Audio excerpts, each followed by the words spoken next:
Hey guys, it's me Prey and today we are talking about recording new vocabulary words and their meanings. If you are a language learner, either it be English or any other language, then you will come across thousands of words throughout your learning journey.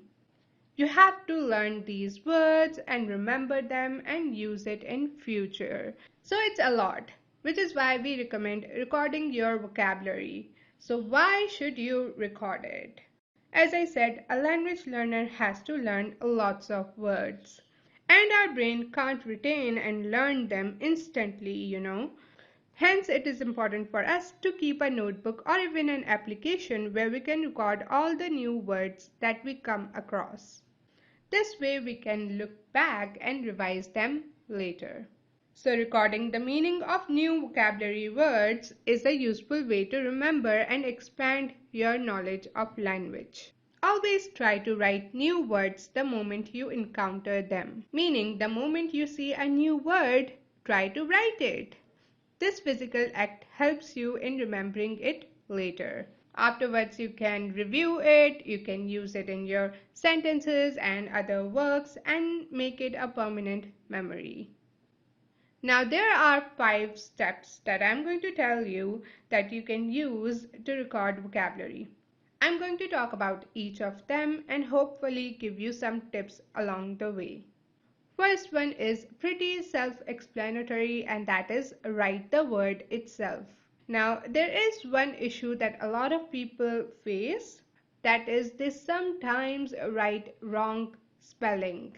So when you are writing the word itself, make sure it is clear and correct spelling is written. If you do not do that and then you keep on revising it, you make a wrong word your permanent memory. So be careful with spellings. Second is form of the word.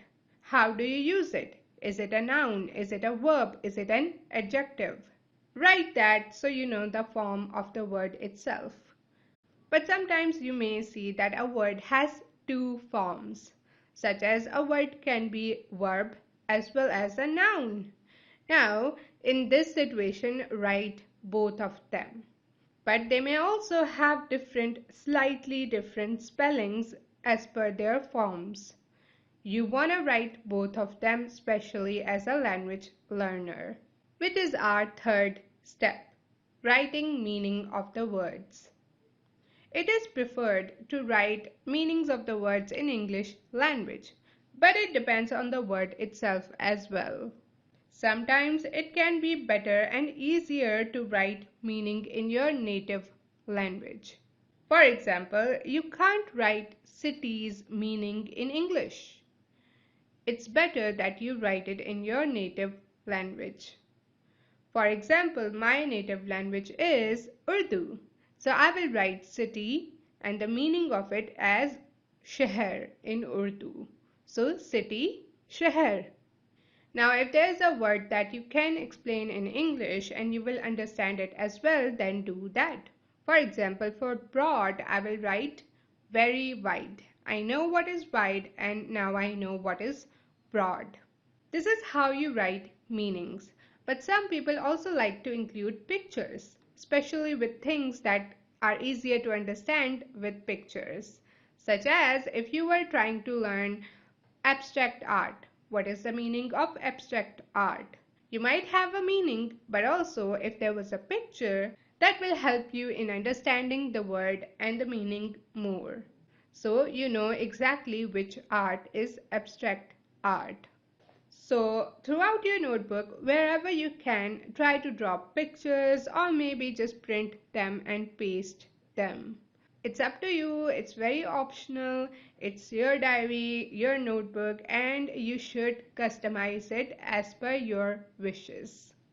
Now, once we are done with the meaning, next step is to write sentences.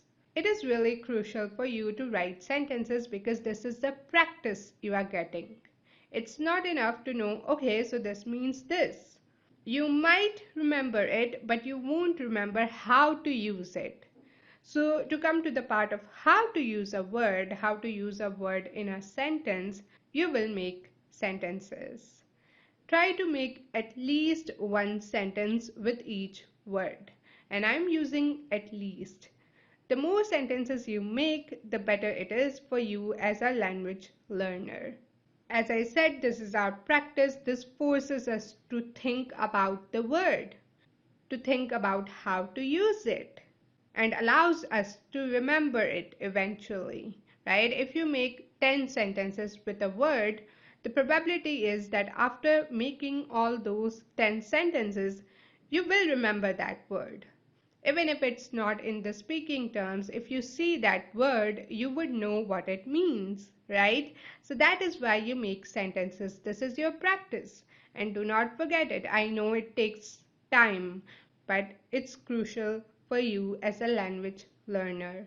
Fifth step is pronunciation. Now, English is tough.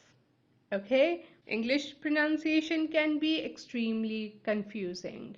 It might spell one way, but the pronunciation would be so different that mind-blowing. Okay, so it is really difficult when you talk about pronunciation. So to learn that, we have to write in our notebook that how can we say each word, how to pronounce it. You can write it in phonetics. Again, you have to learn it, which is an extra step.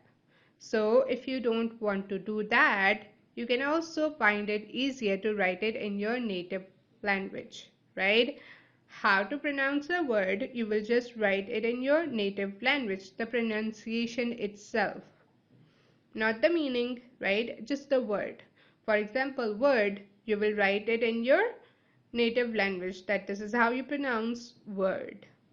For example, I'm going to give you guys two examples. In one of them, I wrote pronunciation in my native language, and the other one in which I wrote the pronunciation in English language. Okay, let's look at that. So city. City, I wrote city in my native language. See, seen, te, and ye.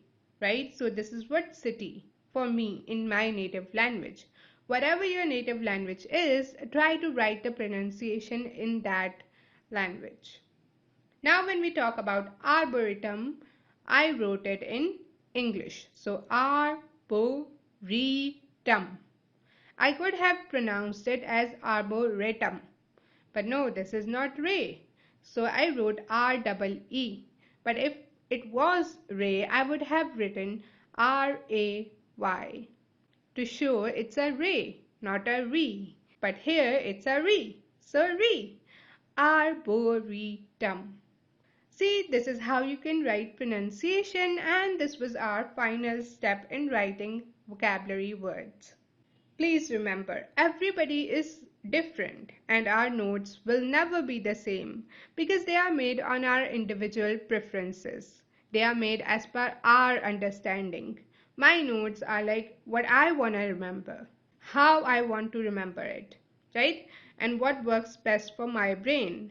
So think about what works for you. Try to experiment and try to look at the best way that helps you in learning meanings of the new words. Again, just to emphasize, the purpose of your notes is when you look back at each word, you understand it. You know exactly what you wrote, and you understand the pronunciation, the meaning, the form, just everything. If it is doing that, then you are going on right track. But if it is not, then you might want to think again. Okay? Try to experiment with things. Just think about what works for you. And that's it for this video. I really hope you enjoyed this video. If you did, make sure to give this video a thumbs up. And don't forget, you can buy me a coffee to support my efforts. Link is in the description box. I will see you guys in my next video. Bye.